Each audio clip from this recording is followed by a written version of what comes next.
Thank you folks for joining us. Let's see. I have just a couple people still jumping in. As I get my potential screen share content ready. Let's see. Just about 5 minutes after. I'll use this time to maybe share on my screen. I don't think I shared last time the web page because it wasn't ready, right? It's nothing that special, but we are excited about it. It's also for new steering committee people who join after this series. Eventually, we'll probably, embed this somewhere within the ATEED website. But for now, using the link that you have with our fancy IPF ATEED password, every steering committee leader will have access to the recordings, but not just the recordings of these sessions, also links to relevant materials from our history and from current projects. So we have our first two sessions up here. Like if you want to watch quickly the link to Bill Clinton talking to IPF 20 years ago, the link is there. Pretty cool. And so we're able to post cool content here. And I think with that, we'll jump into our session number 3. I think we know the drill by now. We're going to ask Michael to speak for a little bit and then jump into some questions. I'm excited for this one, certainly because it's probably the most timely of our sessions, connecting IPF's policy and approach with the West Bank specifically. So last week we heard from, or 2 weeks ago, we heard from Dr. Nimrod Novick on the two-state security approach and the work that he does with the Commanders for Israel Security, which does cover the West Bank extensively, but looking to IPF's policy towards the West Bank going beyond what Nimrod mentioned. We're hoping to hear from Michael and connect it with the pressing developments relating to annexation, which IPF ATEED is gearing up some plans for to involve the IPF ATEED community in the coming weeks that you'll hear more about. With that, I'll turn it over to Michael. Adam, can I just jump in and say many of us on the call had the great opportunity to be with Michael in the West Bank on the leadership delegation last summer. And while that probably won't be able to happen for the near future, foreseeable future, obviously there are, hopefully one day IPF ATEED will go back and Michael can take more people to the different areas that we'll probably talk about on this call. And IPF may also be able to soon be promoting to the ATEED community some virtual touring opportunities that we've been working on during the past couple months before coronavirus. And now that it's hit, our colleagues in Israel, we can hear more about from Michael relating to some of the virtual reality and virtual tours that they're putting together. If we do a virtual tour, we can have the equivalent of Michael on the bus giving us all our fun facts. Only if we can have Isaac as well talking about Palestinian entrepreneurs. I would love that. And I'm sure that we can arrange for a virtual tour of Rawabi. I would actually be surprised if they haven't set that up yet. That's true. Yeah, hopefully we'll be able to re-jumpstart IPF ATEED trips to the region as soon as possible. We had a number of applicants from the ATEED leadership community, many folks on this call, and hopefully soon get to resume that. Any other things that folks want to throw out there before we jump in, and any questions or comments throughout? We want these to be interactive and fairly informal. Actually, yeah, I have a question. What exactly is like the prompt? The prompt for this session, Jonah? Yes, because it sounds like it's just broadly the West Bank. It is broadly the West Bank. We'll have Michael speak as specifically as he'd like in his opening, and then we'll see where your questions want to take the conversation. But your question raises the other important question of the next session in 2 weeks' time. We have yet to schedule it, but we do hope to focus on the Gaza Strip and how IPF kind of approaches that in our next session. So we'll keep it broad to start and see where we dive into. Okay. Thank you. Sounds good. Mm-hmm. And I think similar to what was mentioned before, I'm sure some people have been to the West Bank before and some people maybe have not. So we can kind of cover a range of entry points there, and feel free to really ask any question, because it's there's a lot of metaphors for the West Bank in terms of what it looks like, whether it's Swiss cheese with lots of holes, or it's in short, it's pretty complicated. And we'll see how Michael does in breaking it down. Cool. Shall we? Sure. Are we recording? I think it says recording. It asked me to pause it. Yeah, you're recording. I think we are good, but thank you. Okay, so as Adam said, jump in whenever you guys like, and interrupt at will. No doubt you will at some point in the next few minutes hear my kids screaming and yelling in the background. So they interrupt. You should interrupt too. Okay, so the West Bank. Is it helpful? Is it helpful if people, if I sort of just break down the basics of kind of what the West Bank looks like in terms of how it's broken down in status and various overlapping responsibilities, or should we jump past that? Anyone? I think we can take that, maybe spend a minute there, and then go next. Yeah. Okay, so very quickly, West Bank at the moment is divided into 3 areas, areas A, B, and C.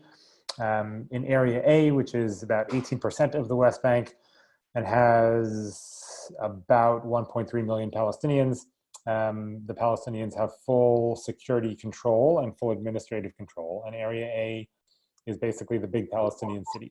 So if you think of any of the big Palestinian cities, Ramallah, Jenin, Nablus, on and on, those are largely Area A. Area B, which has somewhere between 900,000 and 1 million Palestinians and is 22% of the West Bank, those are larger Palestinian towns. And in Area B, Israel has security control and the Palestinian Authority has administrative control. And then Area C, which is 60% of the West Bank, and is where all of the actual Israelis are, all the settlers, all the settlements, all the IDF outposts and bases. So that's Area C, 60% of the West Bank. As I said, that's where all the Jews are. So in the West Bank itself, and I'm laughing because my children are screaming. I don't know if you can hear them, but I certainly can. So you have about 460,000 Israelis in the West Bank. That does not count the Israelis who live in Jewish neighborhoods of East Jerusalem. They are over the Green Line too, but it's not Area C. So you have about 460,000 Israelis in the West Bank, and somewhere between 250,000 and 300,000 Palestinians. So, and as I said, that's 60% of the West Bank. So as you see on this map that Adam just shared, the gray is Area C, and the dark blue is Area A, the lighter blue is Area B, gray is Area C, and you can see the spots of, dark green, light green, and gray. And you can see the spots of blue are Israeli settlements, and as you'll see, they are all in the gray. They're all in Area C. So that's the. Hang on. 1 second while I scream at my kids to be quiet.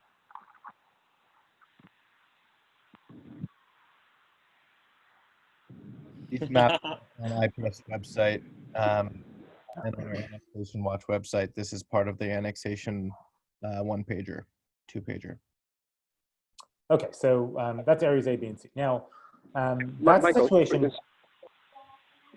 Julian Letterman, just a quick question. when they were drawing the map, I understand why CSC. I think the logic there is pretty clear. But why is BB and not part of A? Like, what was it? Was it a security considerations? Was it political considerations? So why that? Yeah, good question. So the rationale there was that Area B, as I said, was all Palestinian areas, but you'll notice that there is almost nowhere where Area A touches Area C directly. So the idea for Area B was that you kind of create a security buffer zone between Area C, which is where you have Israelis, and Area A, where you have only Palestinians. In Area B, you also have only Palestinians, but because it's not the large Palestinian cities, you give Israel security control there, so that you can sort of have a security buffer between Area C and everything else. That was the basic idea. And one of the things that, I don't know if we'll get to this later, maybe we will, depending on what people want to talk about, but one of the things that that IPF has pushed for as a policy with regards to the West Bank is rezoning parts of Area C to become Area B, because there are parts of Area C where you don't have Israelis. Again, Area C is 60% of the West Bank. So as you can see from this map, there is lots of gray where you don't have dots of blue, right? So one of the things that we have called for is rezoning parts of Area C to become Area B as a way of eliminating Israeli home demolition orders on Palestinian homes, and as a way of allowing Palestinian security forces to be able to move more freely throughout the West Bank.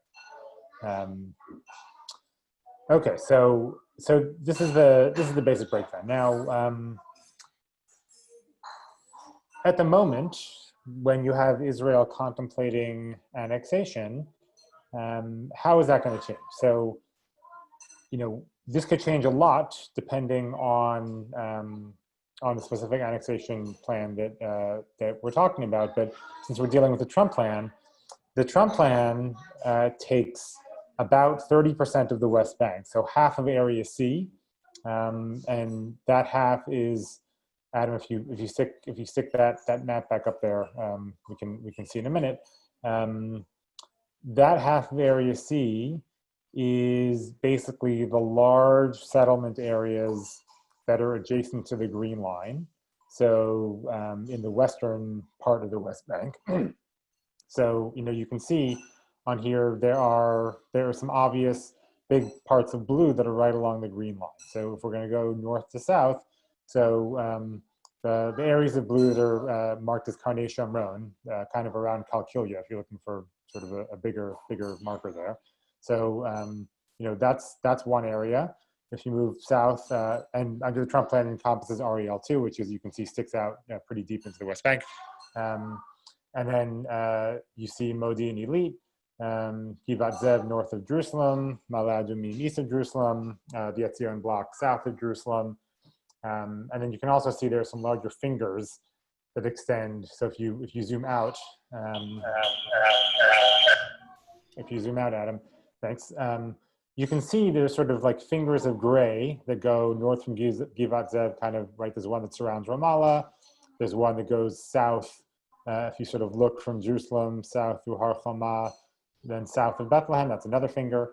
So these areas under the Trump plan will be annexed to Israel. And then the Jordan Valley, which is basically this big gray area starting north from the Dead Sea, that also gets annexed to Israel. And so in the Trump plan, you take basically half of Area C and you make it part of Israel proper. So you just turn it entirely blue. So that's what this map looks like if the annexation plans go through. Can I ask a question, Michael? Sure. One of the things that I've noticed is like a reference to the settlement blocks, which dates back, I think, to the 2005 or 2006 letter that Bush wrote to Prime Minister Sharon. Right. One thing that I've noticed, like the whole premise of the blocks is that like Gush Etzion and the Etzion block, for example, is right next to the Green Line and doesn't meaningfully interfere with the contiguity of a future Palestinian state. I think it's harder to make that argument about Ariel. And I noticed that the Israelis always try to sneak in Ariel with Gush Etzion as if they're like exactly the same, when anyone looking at this map can clearly see that they're not. One of the unique things about Ariel is, since there's a university there, a lot of the people who live there are not actually full-time employees, or full-time residents, but are just students who are there for a period of time. Do you think, like in a way that like evacuating the Etzion block or even Ma'ale Adumim is not really on the table in any final status agreement and is probably impossible, do you think that that's exactly the same with Ariel, or is it different? That's a great question. So one of my favorite things to do when I'm talking to large audiences about the situation in the West Bank and you know, whatever it is I'm specifically talking about, once the topic gets to settlements, I always like asking big groups if they know what the largest settlement is. And almost always, I can only think of one time when somebody got the right answer right away. Almost always, the answers I get are Ma'ale Adumim and Ariel, which, by the way, are respectively the third and fourth largest settlements in the West Bank. The largest are Modi'in Illit, which is its own block, and Beitar Illit. Modi'in Illit has... and those are Haredi, right? Exactly. They're both entirely Haredi. And to give you a sense, ultra-Orthodox, and to give you a sense of just how big those are, I told you there are 460,000, roughly 460,000 Jews living inside the West Bank. Modi'in Illit and Beitar Illit together account for about 160,000 of that 460,000. Wow. Just those two places. And yes, both of those are 100% ultra-Orthodox settlements. So Ariel looms large in people's minds as this, you know, super important, huge settlement.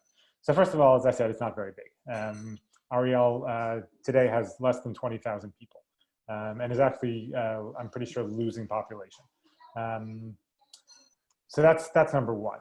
Number two, as you pointed out, Ariel is very deep inside the West Bank. So it presents a big problem, because if you talk about annexing Ariel, you're not just talking about Ariel itself, right? As you can see on this map, you're talking about, right, exactly. You're talking about all the territory that connects Ariel back into Israel, right? So that's a large amount of territory. Ariel itself is pretty small. If you have to annex, you know, the entire finger, so, you know, not just Ariel, but the land necessary to get to Ariel and protect Ariel, that is substantially bigger than Ariel itself. And you're annexing a territory that then makes land swaps almost impossible, because when we talk about land swaps in any deal, we're talking about land of equal quantity and quality, and absorbing Ariel basically throws that entire thing out of whack. It makes it almost impossible to find land inside of Israel that you can add back into a Palestinian state that doesn't have Israelis on it. And then the other thing that makes Ariel interesting is, so as you note, there is a university there. There wasn't always, there was a college, and it became Israel's fifth university a few years ago. And part of the reason why was to make the argument that, oh, well, Ariel can't ever go back. It has to be part of Israel because there's a university there. Now, as you point out, because it's a university, a lot of the people who were there are students as part of the population. But the other thing about Ariel is that it's overwhelmingly secular. And so the people who actually live full-time in Ariel, lots of Russian immigrants, the people who live there full-time, when they've been polled, what they say is, we have no deep attachment to Ariel. We're there for quality of life reasons, and if you pay us compensation to leave, we'll happily leave. Ariel is not a spot that is filled with national settlers who have a strong attachment to the land and are there for ideological reasons. They're there because, you know, it's a big suburb and there's a university and there are jobs and it's cheap. So Ariel is a place that actually should be relatively easy to evacuate and pay compensation to people living there when it comes to a negotiated agreement, because the people who are there are not hardcore settlers by any means. But people make a big deal of Ariel because of the infrastructure and the university, and because, you know, the transportation is such that it's relatively easy to back out into Israel proper, and it's not so far from Tel Aviv, and on and on. So yeah, Ariel is one of those places where it's very difficult to keep it inside of Israel in any negotiated agreement without throwing the land swap issue out of whack. And also, even leaving the land swaps aside, you can see how deep it is inside of the West Bank. It would make security very difficult too. So much easier in a negotiated agreement to leave it out, but people make a big deal of it. And one of the reasons that the settlement movement, as opposed to the people actually living in Ariel, keep on pressing the Ariel issue is because if you have to keep it inside of Israel, it makes a deal that much harder.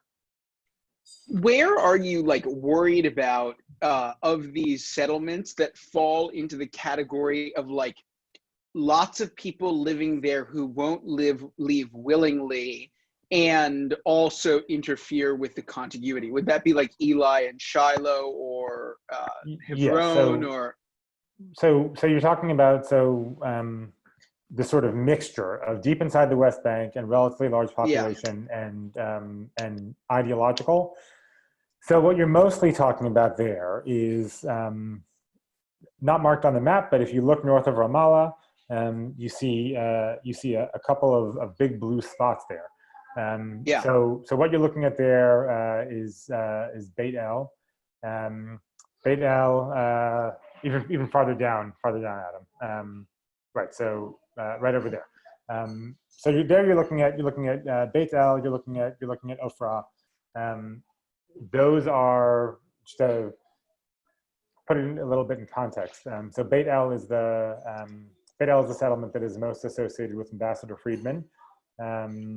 It's where his family donated money for the yeshiva, and he gave an interview last week to the Times of Israel where he compared Beit El to the Statue of Liberty. Said that evacuating Beit El would be equivalent to Americans blowing up the Statue of Liberty. So places like that, and Beit El is relatively sizable. I think it's got about 15, somewhere between 12 and 15,000 people. I'm pretty sure. So a place like that, and A, has a lot of people. B, Beit El is almost entirely Dati Leumi, national religious. So it's people who are there for religious ideological reasons. Third, Beit El specifically has a biblical connection. For those of you who aren't as familiar off the top of your head, in Genesis, when Jacob has his famous dream of the ladder, right, Jacob's ladder, where the angels are going up and down, right? That happened in the Bible. That happened at Beit El. If you go to Beit El, they have the site there where Jacob reportedly slept through the night and had his dream, and you can go see it. Actually, when IPF was last in Beit El with the board delegation, and we met with a few members of the Beit El City Council, when we were done with the meeting, they very badly wanted to take us to the Beit El biblical site. Which we happily would have done, but we kept a very tight schedule, so we didn't have time. But so for all these reasons, a place like Beit El is difficult. Now, I will note that when we were in Beit El and we were sitting there with the deputy mayor and Beit El's head of security and the head of Beit El's education system, and we asked them in a deal, if the Israeli government said, "All right, we've struck a deal with the Palestinians. This is going to be part of a Palestinian state. You've got to leave. What would you guys do?" And they all unanimously said, "Oh, we would leave. We absolutely do not want to, and we would not like it, and we would make a stink, but we would leave." So places like that, they will go if they are told by the government to go. Now, when they say they talk about it being a democratic decision of the Israeli government. When they say that, they likely mean not just a prime minister and a Knesset saying you have to go, but a referendum among all Israelis. But at the end of the day, they generally abide by what the state says, and they will go. Where you have a real problem in terms of compliance, and these are not places that are big population centers, but Adam, if you zoom out so that we can see the whole map again, Okay, so if you go zoom back in a little bit, sorry. So if you go north where Nablus is, so all of those blue dots around, and we're particularly we're talking east of Nablus over here, just east and just south. So, this is Shomron, the northern West Bank, and Shomron is where you have the most hardcore ideological settlers. It's where most of talk about hilltop youth and price tag attacks. So these are places like Yitar and Itamar. And if you've been reading lately, there's an outpost called Kumi Ori, which is an illegal outpost under Israeli law that the IDF has tried to evacuate. And in the last few weeks, the soldiers who have come to evacuate it have come under attack with firebombs and their tires slashed. So this is where you have a real problem. This is where the far and away most lawless and most ideological settlers are. Now, in this part of the West Bank, you don't have, these are not big settlements by any means. You've got a few thousand people living on hilltops here and there. But those are the ones who are going to cause the most problems for the IDF and the Shin Bet if the time ever comes where they're told they have to leave. They're the ones who cause the most problems for the IDF and the Shin Bet now. But they're going to be a real problem if the government of Israel ever says, "Hey, you guys have to pick up and go." So that question that presents a Sorry, different kind of problem. Sorry, Jonah, go ahead. Yeah, I have a question off of that. Well, let's play devil's advocate here, and I'm curious to hear your thoughts on that. If that happens, I've heard some people on the Israeli right argue, well, that constitutes as ethnic cleansing, that even if you tell them to leave or pay them compensation, or if the IDF forcibly makes them leave, that's essentially ethnic cleansing. What would your response be to that? So my response to that would be that twofold. A, there are some things that will have to be done if you want Israel to be able to exist in peace and security and as Jewish and democratic. And everything in life involves trade-offs. And if you want to call the 20 to 30,000 people who absolutely under no circumstances want to leave, if you say that giving them compensation and making them leave is ethnic cleansing, then call it what you will. Israel has done it before in Gaza and in Sinai, and if that ends up being the price of peace, then I don't think it's fair to hold the rest of Israel hostage to what a few thousand people want. But second, what I'd say is it's not ethnic cleansing, because at the end of the day, any agreement will almost certainly make provision for people who want to stay where they are to stay where they are and live as residents of a Palestinian state.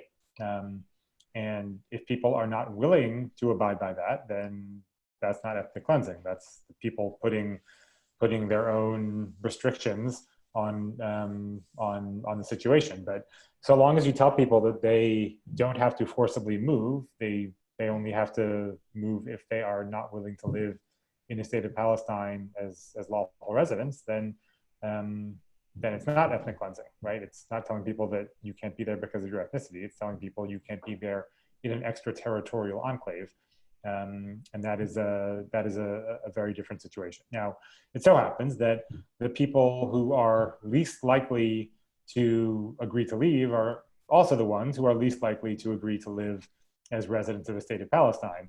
But again, that is not the same thing at all as ethnic cleansing. Thank you.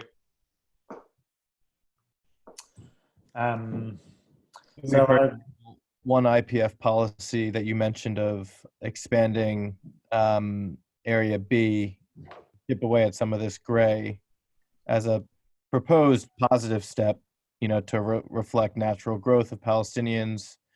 I'll encourage you to kind of share more about some of the proactive or also defensive policies that IPF educates people around. Sure. So I'm actually last time you had Nimrod talking about security first, right? Or two-state security? Correct. So we spent some time talking about a security system for the Jordan Valley, for instance. Got it. Okay. Yeah. So before annexation was really on the agenda, IPF sort of went into the mode of having to combat bad stuff that we didn't want to see happen. What we were talking about back in 2016 and even the early part of 2017 were things that we would like to see happen in the West Bank that we thought would be helpful to Israeli security and helpful to preserving the conditions for two states down the road and helpful for improving Palestinian quality of life in the West Bank today. And so I had mentioned the rezoning stuff earlier. So what those policies looked like were addressing two different problems. So problem number one is home demolitions in Area C.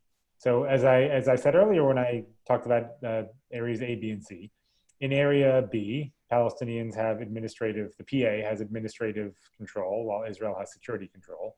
And in Area C, Israel has administrative and security. So Israel controls the whole thing.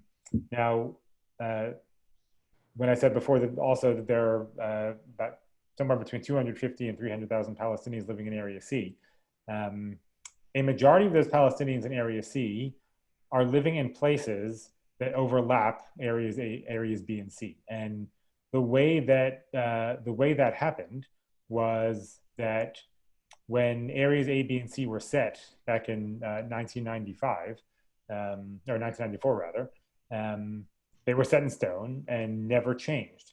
And so you had Palestinian towns that were in Area B that over a quarter century started growing and they overgrew their boundaries in the same way that we were familiar with this term natural growth when we talk about settlements. The idea that settlements expand and we have to accommodate natural growth. So Palestinian towns did the same. And so as they grew out of Area B into Area C. And so there are Palestinians now who are living in what is Area C, even though, and it's not really reflected on this map because there's no,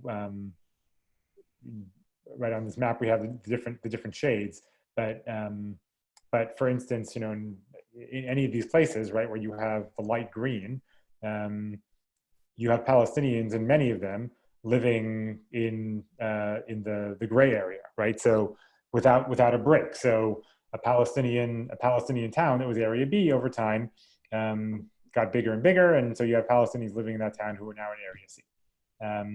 So because Palestinians who live in Area C are subject to Israeli housing regulations, so when they want building permits, they go to the IDF because that's who controls Area C. You have, at this point, it's because the Israelis have been carrying out these demolitions with increasing frequency. At this point, you have about 11,000 standing demolition orders for Palestinian structures that are in Area C without a permit. And again, these are structures that are part of Palestinian towns where most of the town is Area B and some of the town is now Area C. And because Palestinians cannot get permits to build in Area C, they just build, and then the structures get put under automatic demolition orders. And when I say they cannot get permits, since Prime Minister Netanyahu took office in 2009, there has not been even 1 year where more than 9 permits were granted in any 1 year to Palestinians in Area C. And frequently the number is far less than 9. You had the stretch from 2016, 17, and 18. Across those 3 years, a grand total of 1 permit was given to Palestinians to build in Area C over 3 years. So the permits, it's functionally impossible to get them. And so the Palestinians build, and then the Israelis say, oh, illegal structure, demolition permit. So as a result, you have 11,000 structures that are housing about 200,000 Palestinians that have demolition permits on them now for demolition orders on them for no reason other than a permit. We're not talking about demolition orders that come because somebody was involved in terrorist activity. We're talking about demolition orders that are just for unpermitted structures. So if you rezone 4% of Area C to Area B, and that 4% are all in spots where there are no Israeli structures at all, no settlements, no IDF bases, and that 4% is also all 4% territory that is at least 500 yards away from the security barrier and from any settlement. By rezoning 4% of area C to B, you can actually eliminate every single one of those demolition orders. And again, the reason being that these are not Palestinian structures that are kind of being built next to settlements. They're Palestinian structures that are literally attached to Palestinian towns that have just gotten bigger.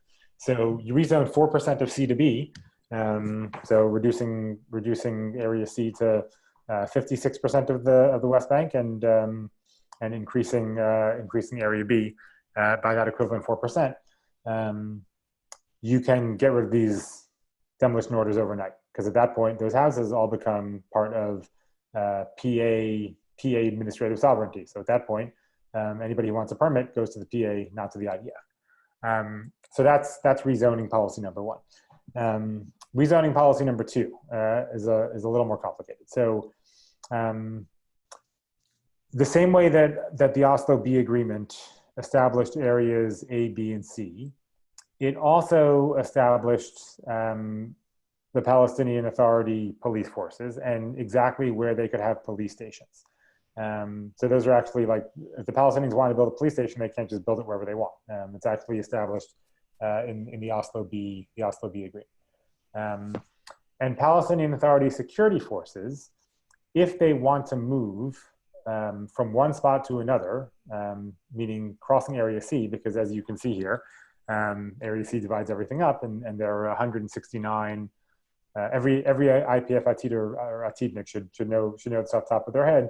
169 islands of areas A and B that Area C creates. So because you have these 169 islands of, because you have these 169 islands of Palestinian territory, Palestinian Authority police, if they want to move across these, they have to cross Area C. And to do that, they need a permit from the IDF, because PA security forces are not allowed under any circumstances in Area C without a permit, even if they're not staying, even if they're just, crossing over. And what that, now in Area A, it's not really a problem because the Palestinian police stations are in Area A. But in Area B, it's a big problem because unless you are in a section of Area B that is connected to a section of Area A that happens to have a Palestinian police station, you have no Palestinian police presence.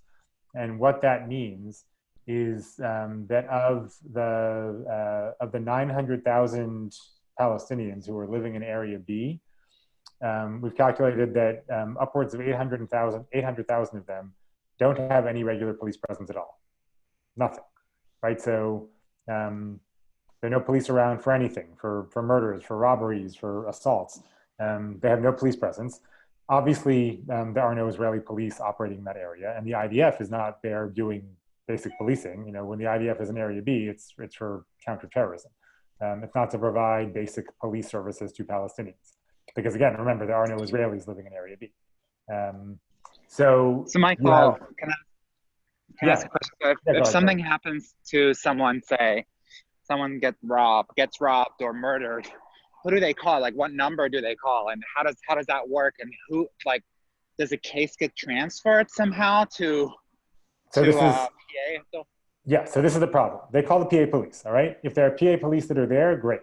If they aren't there, and they have to get there by crossing Area C, they need a permit from the Israelis. Now, as you might imagine, permits from the Israelis it's not an instantaneous process. And you're much more likely to get a quick answer from the Israelis if you're the PA police and you need to cross Area C, if it's because you are cracking down a Hamas cell, than if it's because you say, a crime was committed in a Palestinian area. And so, in those situations, the permits either don't come or it takes days. And so sometimes the Palestinian police can go in and investigate after the fact. But in terms of, preventive policing, to actually prevent and deter crime, it's basically non-existent in Area B. And, of course, the primary population that loses out here is obviously the Palestinians, where they're living in what's essentially anarchy. But, it's a security problem for the Israelis as well, because when you basically have no man's land, that's, of course, where you have arms depots and terrorist cells and drug smuggling and human trafficking and all the terrible things that can possibly take place generally take place in these completely unpoliced areas of Area B. So the rezoning here comes where if you rezone 10% of Area C to Area B, and in this situation, the same rules apply. Nothing can be rezoned that is within 500 yards of a security barrier or within 500 yards of a settlement or within 500 yards of an IDF base. Keeping those rules in mind, you can rezone 10% of C to B and take these 169 islands and make them, I think the exact number is 37, but let's call it 40 for argument's sake. Now, if you're down to 40 islands, still not perfect, but much, much better. And if you do that, you can extend Palestinian police coverage to almost all of the residents of Area B, as opposed to having 800,000 who don't have police coverage. You basically flip those numbers and you get regular routine police coverage to upwards of 800,000 of them. So these zoning issues are kind of technical and they sound boring, but they're actually really, really important because we talk about we tend to talk about Israeli-Palestinian peace negotiations and sort of these big ideas. There are a lot of small ideas that can happen pretty easily. For these rezonings, for instance, you don't need a Knesset vote. You could either have the Security Cabinet vote on it, or you can actually have the head of IDF Central Command, who is in charge of the entire West Bank. You can have the head of IDF Central Command literally sign an order and have it done. Now, in reality, these things, of course, tend to be political. And so even though you can do this with either of those mechanisms, it's very unlikely to happen because the politics get involved. And some people here might remember a few years ago, there was an initiative that was actually approved by the Israeli Security Cabinet to, you can see Kalkilia up there in the northern West Bank. So Kalkilia is large Palestinian town. If you're looking at them, it's opposite Kfar Saba and Herzliya. Kalkilia, large Palestinian town. You can see pretty close to the Green Line. If you ever driving to Nablus, for instance, is I don't remember if the FT delegation went to that part of the West Bank, but I'm sorry. We went to Nablus. The outlook overlooking the right. Okay, so correct. Right, now I'm remembering. So I don't remember where we came from directly before that, but if we came from inside of Israel, you would kind of enter right opposite Kalkilia and drive right past it. So Kalkilia is right there on the Green Line, and as you can see, there are no settlements sort of in the direct, right in the Kalkilia vicinity. It's got some buffer there. And Kalkilia also happens to be exceptionally quiet. So there was an initiative a few years ago to actually expand the borders of Kalkilia, which would have meant taking some of Area C and allocating it to allow Kalkilia to become bigger. The Security Cabinet approved it. And as soon as it sort of got beyond that into the wider Israeli political dialogue, people went nuts. People who in the Security Cabinet had quietly voted for it all of a sudden said they'd changed their minds. If you want to just sort of Google Kalkilia expansion, and you can read about it. I think it was, I want to say 5 years ago, 6 years ago, and it didn't happen. So these kinds of things become very difficult when they get into the politics of it.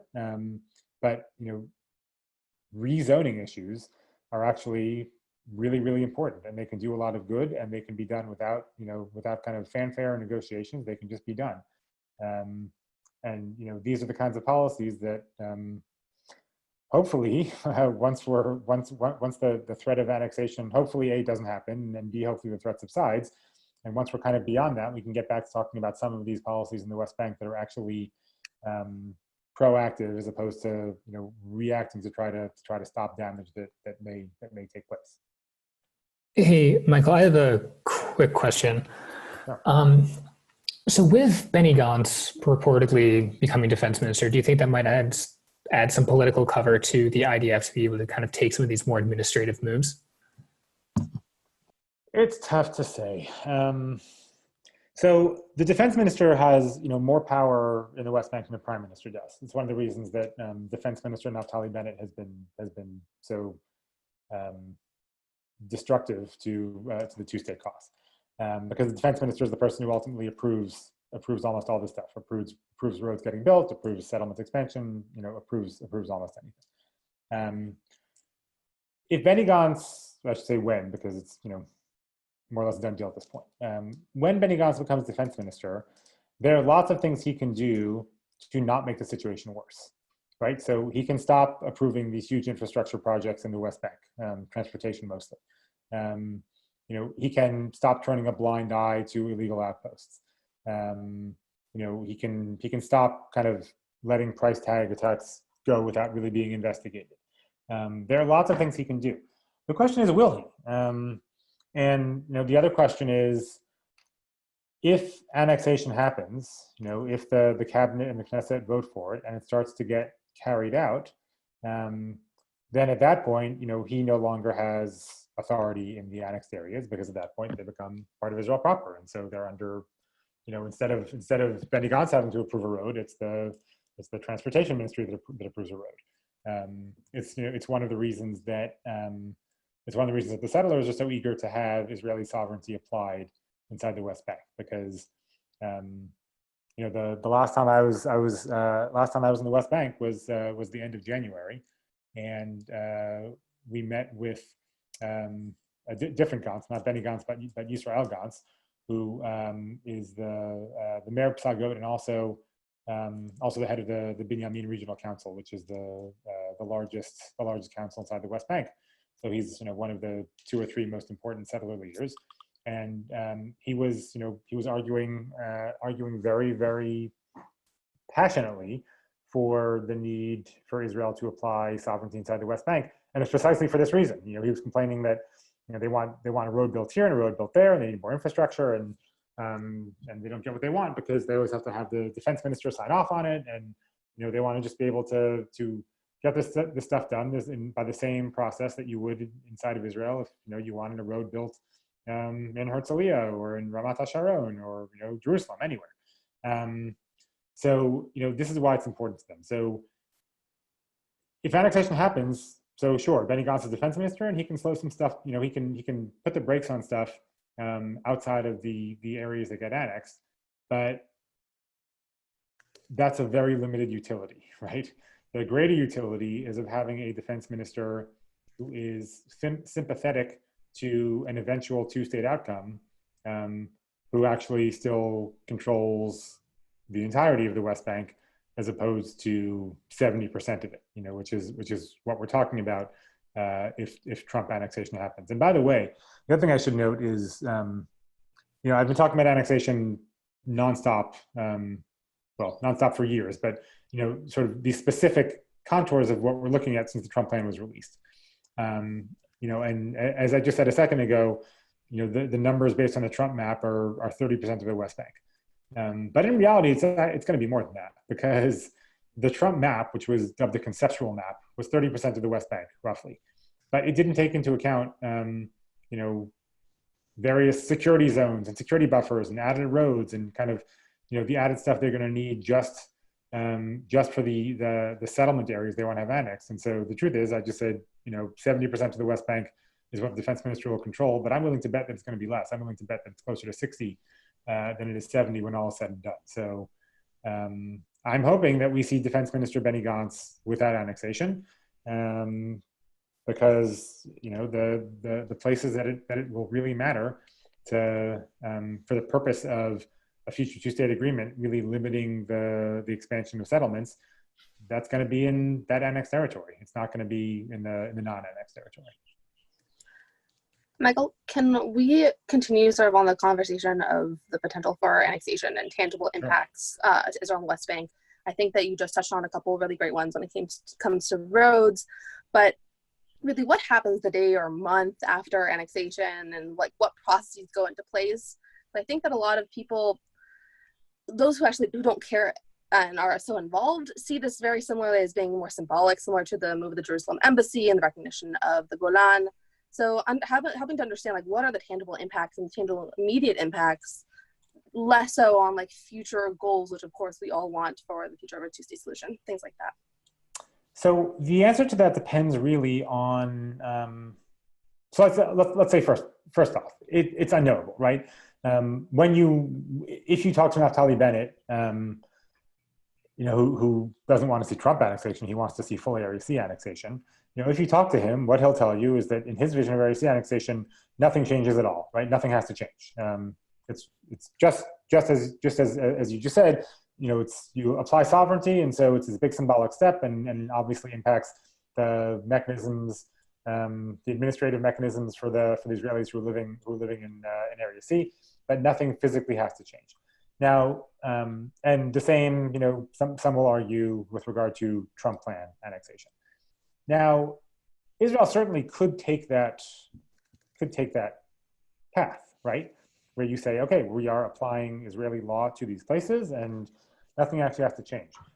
But that would be odd, because Adam, if you go back to the map that we've been looking at, that red line is the security barrier. The security barrier was placed there where it was for a reason, right? And that reason was to separate the population of Jews from the population of Palestinians. There's a reason that, as you can see, the security barrier is not along the green line, right? It diverts in many places to encompass these large population centers. Now, you can also see that in much of the Trump plan annexation, the security barrier is not there.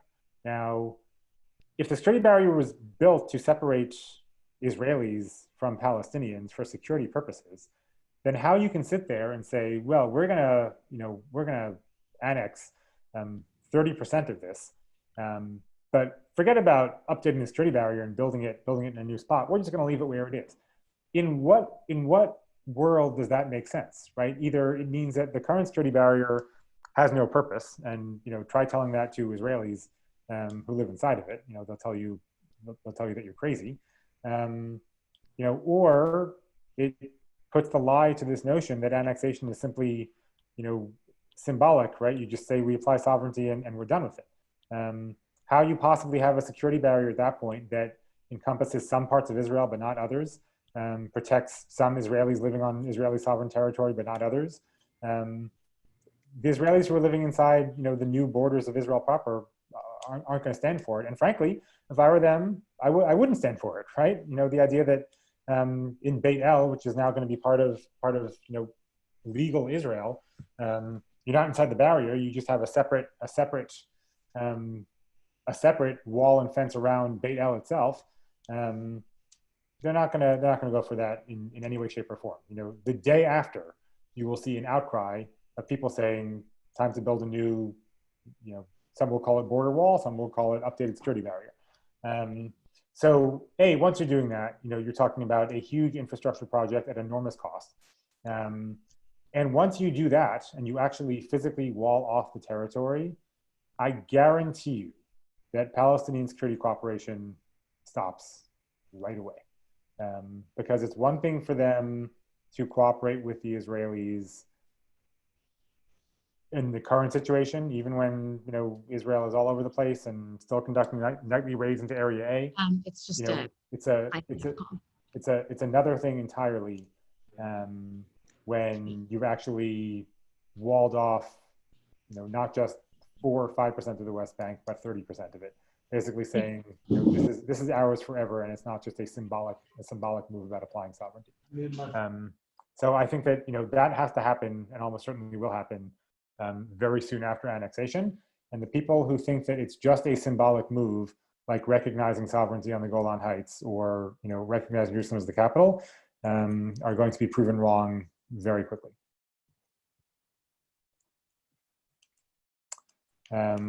2 minutes left. Anybody? Hey, Michael, I've got a quick question. This is Ben Tannenbaum in the Chicago. Hey, Ben. Hey, so I guess I was wondering, in some of the online material, you guys talk about how if there's annexation, that's going to be pretty difficult economically for the Israeli government to support and give aid and benefits to the Palestinians living in Area C. Could you maybe talk us through a little bit about what benefits they currently receive and how that would change with annexation? Yes, actually the problem isn't so much in Area C, because Area C, so at the moment, because the Palestinians in Area C are subject to complete, they're Israeli control, again, security and administrative, Israel is responsible for providing them the same stuff that it provides residents of East Jerusalem, which means that Israel doesn't necessarily do a good job of this, but they are responsible for funding any services, infrastructure, education, healthcare, anything that the government of Israel funds for Israelis living inside of Israel or inside of the West Bank. They're responsible for funding in the areas that are under their direct administrative control. Now, remember that Area C doesn't have that many Palestinians, right? It's out of somewhere between 2.5 and 2.7 million Palestinians in the West Bank, we're talking about a maximum of 300,000 Palestinians in Area C. And by the way, Israel only provides that stuff for the ones who are living in separate Palestinian villages. They're not providing those services to the Palestinians who are living in Area C, but as parts of Palestinian towns that are mostly in Area B. So, annexing Area C doesn't bring with it so many Palestinians. Where the costs become really out of control is if you do some sort of partial annexation and the PA collapses or just refuses to keep on cooperating with the Israelis, and then Israel has to go in and assume responsibility for the entirety of the West Bank. That's when you're talking about the really big costs, where we're getting into 16 to 21 $billion a year for the cost of security and education and healthcare and everything else that Israel provides to Palestinians in East Jerusalem and Area C, providing that to all the Palestinians in the West Bank. But that's kind of a few steps down the road, right? That's not immediately, unless Israel were to immediately annex the entirety of the West Bank. Thanks for clarifying.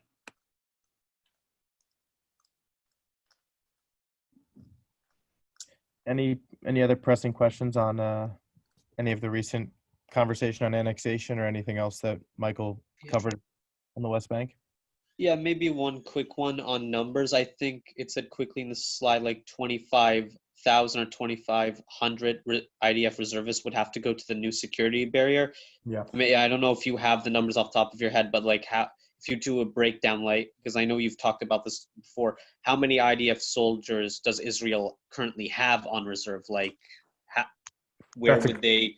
Because from what I've heard, you've mentioned they wouldn't have any IDF soldiers left to put by the borders with Syria or Lebanon, if I'm not mistaken, or talk a little bit more of that. So that's when we're talking about full West Bank annexation. So the number that you quoted is 25,000 reservists to man the 169 new security barriers that would be required for Area C annexation. I don't know how many reservists there are in the IDF in total. I don't know, Adina, do you happen to know? Not offhand. Yeah. But I think you have to serve until about 45, I think. All right. I mean, I'm sure we can, a little time on Google, we can probably find out the answer, and I should probably know it myself. But suffice to say that, no matter what the total number is, 25,000 reservists is a lot.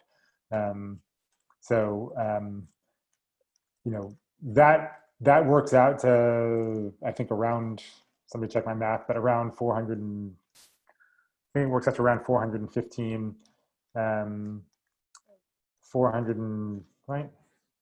I should know, my math is terrible, so I'm not even going to try. Whatever it works out to per barrier, it's a pretty large amount.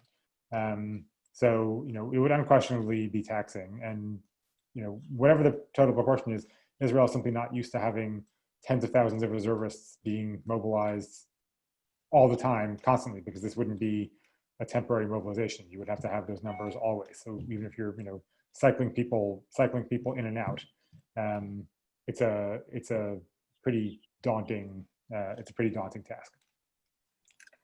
Wikipedia says 465,000. Take that what you will. It's Wikipedia. 465,000 IDF total or reservists? Reserve personnel. Got it. Okay. Just how many of those are combat reservists versus? It does not. It does say that active personnel is 169,000. curious Yeah, how many of yeah. those. I'm curious how many of those Miluim nicks are actually combat Miluim versus something else. But this is good. This gives me something to do. So yeah, that's the answer to that question. So we're about 5 minutes after. Michael's usually an expert not just at answering questions on Zoom, but if you have additional questions on the West Bank or anything related, feel free to reach out to Michael by email. But I think we'll wrap session number 3 up as we reach the halfway point in our learning series for steering committee leaders. Certainly this conversation had a distinct flavor on the annexation question, which is a topic that the National Council has been discussing for a few weeks now. We've been talking with you guys about it for longer, about how we can be better educating community leaders, people in our orbits on this question, and we're looking forward to taking some next steps towards the second half of the month that will include steering committee leaders and other people involved in IPF at TEED. And if you have any ideas, questions in that regard, feel free to reach out to me or Emily or Shani, and we'll look forward to opening up the strategy conversation there in the coming week or so. Again, our policy learning series webpage is shared in our calendar invites, and if you can't find the link or forget the password, feel free to reach out whenever, and that's where you can find these recordings. And I'd like to wish you a pleasant rest of your Monday evening, and thank you and extend our thanks to Michael for joining us a little bit past the work hours, and we'll see you next time. Thanks, everyone. Great to see you all. Thank you, Michael. Thanks, That was everyone. great, Have a great Michael. Thanks, Michael. Bye.